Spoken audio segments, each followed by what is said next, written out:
नमः शिवाय। आज हम शिव पुराण कथा सार का कोटि रुद्र संगीता का दूसरा पाठ पढ़ने जा रहे हैं। पश्चिम मदीसा के शिवलिंग के वर्णन क्रम में महाबलेश्वर लिंग का महात्म्य। सूत जी कहते हैं, हे ब्राह्मणों, अब पश्चिम दिशा में जो लिंग भूतल पर प्रसिद्ध है, उन शिवलिंगों का श्रद्धा भक्ति पूर्वक सुनिए।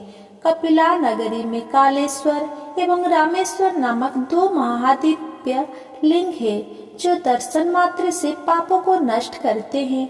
पश्चिम सागर के तट पर महासिद्धेश्वर लिंग है, जो धर्म, अर्थ, काम एवं मोक्ष तक प्रदान करता है।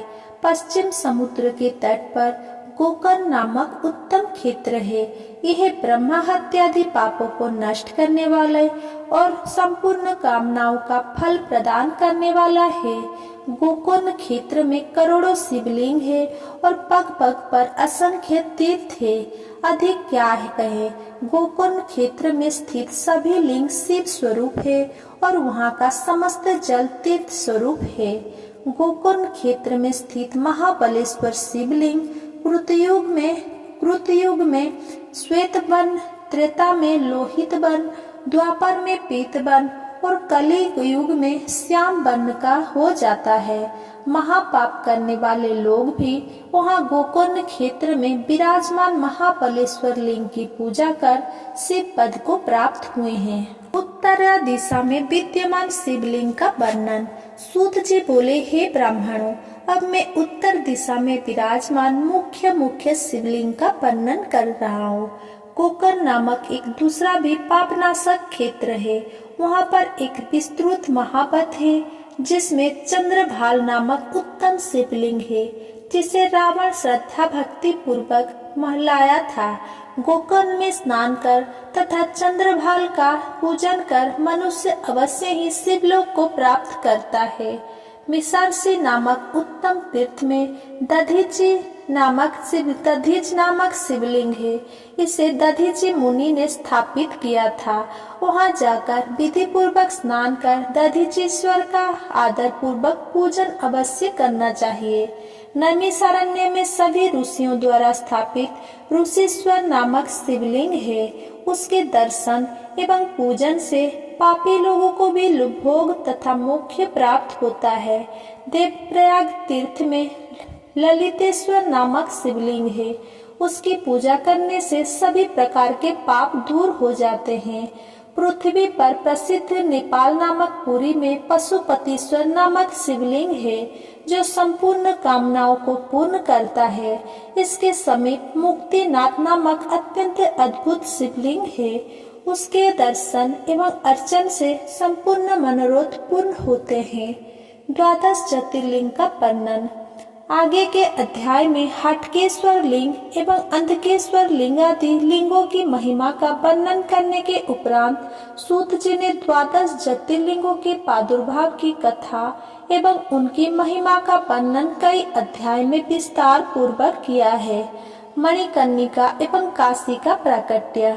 सोमनाथ, महाकाल, ओमकारेश्वर, केदारेश्वर एवं भीमशंकर इत्यादि ज्योतिर्लिंगों की कथा के अनंतर विश्वेश्वर ज्योतिर्लिंग वाराणसी, मणिकर्णिका एवं पंचक्रोशी की महत्ता का प्रतिपादन करते हुए सूत जी कहते हैं, संसार में जो भी कोई वस्तु दिखाई पड़ती है, वो सच्चिदानंद स्वरूप निर्विकार एवं सनातन ब्रह्मा रूप है। अपने कैवल्य यानी कि अद्भुत भाव में ही रमने वाले उन अद्वितीय परमात्मा में कभी एक से दो हो जाने की इच्छा जागृत हुई। फिर वे ही परमात्मा सगुण रूप में प्रकट होकर शिव कहलाए। वे ही स्त्री तथा पुरुषों के भेद से दो रूप में हो गए। उनमें जो पुरुष था वह शिव एवं जो स्त्री था वह शक्ति कही गई।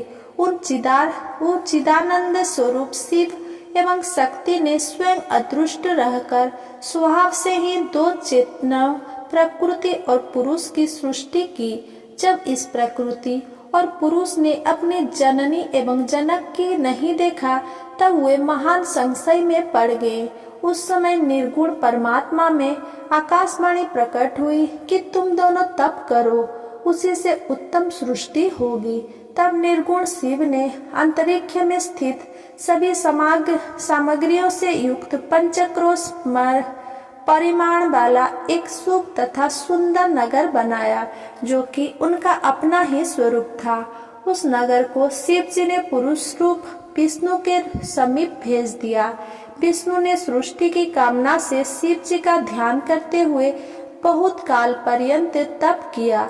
तपस्या के श्रम से उनके शरीर से अनेक जलधाराएं उत्पन्न हो गई, जिसके कारण वहाँ कुछ भी दिखाई नहीं पड़ता था। तब इस आश्चर्य को देखकर विष्णु ने अपना सिर हिला दिया। उसी समय विष्णु के कान से एक मणि गिर गई। वही मणिकर्णिका नाम से एक महान तीर्थ हो गया। जब वह पंचक्रोशात्मक नगरी जलराशि में डूबने लगी, तब निर्गुण शिव ने उसे शीघ्र ही अपने त्रिशूल पर धारण कर लिया और विष्णु ने अपनी पत्नी प्रकृति के साथ वहीं शयन किया। तब उनके नाभि कमल से ब्रह्मा प्रकट हुए।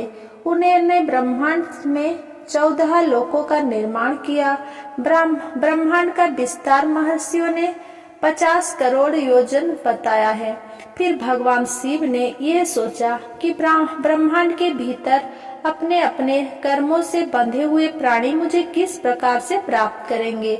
ऐसा विचार कर उन्होंने पंचक्रोशी का ब्रह्मांड से अलग रखा। ये काशी लोक का कल्याण करने वाला, कर्म बंधन का विनाश करने वाला, मुख्य तत्वों का प्रकाशित करने वाला तथा ज्ञान प्रदान करने वाला मुझे अत्यंत प्रिय है। परमात्मा शिव ने अभिमुक्ति नामक लिंग को स्वयं वहाँ स्थापित किया और कहा, हे मेरे अंश स्वरूप, तुम मेरे इस क्षेत्र का कभी त्याग नहीं करना। ऐसा कहकर भगवान सदाशिव ने उस काशीपुरी को स्वयं अपने त्रिशूल से उतारकर मर्त्यलोक संसार में स्थापित किया। ब्रह्मा जी का एक दिन पूरा होने पर जब सारे जगत का प्रलय हो जाता है, तब भी इस काशीपुरी का नाश नहीं होता।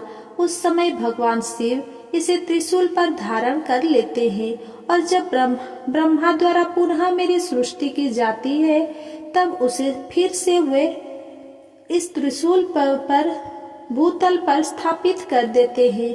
कर्मों का कर्षण करने से ही इस पुरी को काशी कहते हैं।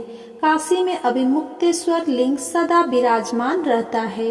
यह महापातक की पुरुषों को भी मुक्त करने वाला है। हे मुनीश्वर, अन्यत्र मोक्षप्रद क्षेत्रों में सारूप्य आदि मुक्ति प्राप्त होती है, किंतु यहाँ प्राणियों को सर्वोत्तम साजुज्य मुक्ति प्राप्त होती है। जिनकी कहीं गति नहीं होती, उनके लिए वाराणसी पूरी ही गति है। सभी देवता यहाँ मृत्यु की इच्छा करते हैं, फिर दूसरों की तो बात ही क्या। कैलाशपति जो भीतर से सतोगुणी और बाहर से तमोगुणी कहे गए हैं, वे रुद्र के नाम से विख्यात है। वे निर्गुण होते हैं, सगुण रूप में प्रकट हुए शिव है। उन्होंने बारंबार प्रणाम करके निर्गुण शिव से कहा, हे विश्वनाथ, आप यहाँ रहकर जीवों का उद्धार करें। तदनंतर मन तथा इंद्रियों को बस में रखने वाले मुक्त ने भी प्रार्थना पूर्वक कहा, देव, काशीपुरी को आप अपने राजधानी स्वीकार करें। मैं अचिंत्य सुख की प्राप्ति के लिए यहाँ सदा आपका ध्यान लगाए स्थिर भाव से बैठा रहूंगा। आप ही मुक्ति देने वाले तथा संपूर्ण कामनाओं के पूर्ण करता है, दूसरा कोई नहीं। अतः आप परोपकार के लिए उमा सहित यहाँ विराजमान रहे। सूत जी कहते हैं, ब्राह्मणों, जब शंकर ने भगवान विश्वनाथ से इस प्रकार प्रार्थना की, तब सर्वेश्वर शिव समस्त लोक का उपकार करने के लिए वहाँ विराजमान हो गए। जिस दिन से भगवान शिव काशी में आ गए, उसी दिन से काशी सर्वश्रेष्ठ पूरी हो गई। अगर मेरा ये वीडियो आपको पसंद आया हो तो मेरा वीडियो को लाइक, कमेंट, शेयर करें एंड मेरा चैनल को सब्सक्राइब करें। धन्यवाद।